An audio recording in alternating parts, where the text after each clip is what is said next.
Welcome back to RamZland. Today I want to show you how to synthesize potassium sulfide. Check this out. For this reaction, we're using elemental potassium that's stored in mineral oil and powdered sulfur. The first step is to measure out a gram of powdered sulfur. Next, add your sulfur to a crucible on a ring stand behind a blast shield. Now we're ready to cut 2 small pieces of elemental potassium. Potassium reacts with water, so it's stored in mineral oil. This is an alkali metal. It has 19 protons and was discovered in 1807 by Sir Humphrey Davy through the electrolysis of molten potassium hydroxide. You can see the bright, shiny luster underneath it before it develops an oxide layer. But we're going to cut 2 pieces that are about the size of my fingernail. You can see it's really easy to cut, just like butter. Now before covering this in your sulfur, I would dry off that mineral oil best you can. Okay, now we're ready to take our potassium and add it to our sulfur. And we're just going to kind of cover it up a little bit in our crucible. And you can see that nothing's happening right now. We're going to start the reaction by adding a little bit of water onto that potassium to start the reaction. All right, here we go.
And here's our product, potassium sulfide.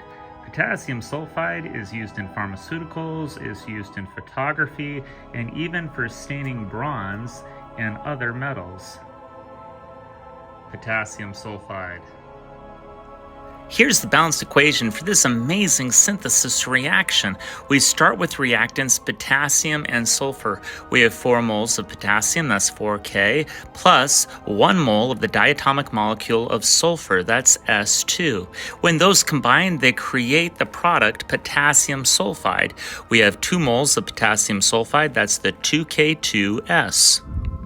I hope you enjoyed today's edition of RamZland, and I'll see you next time.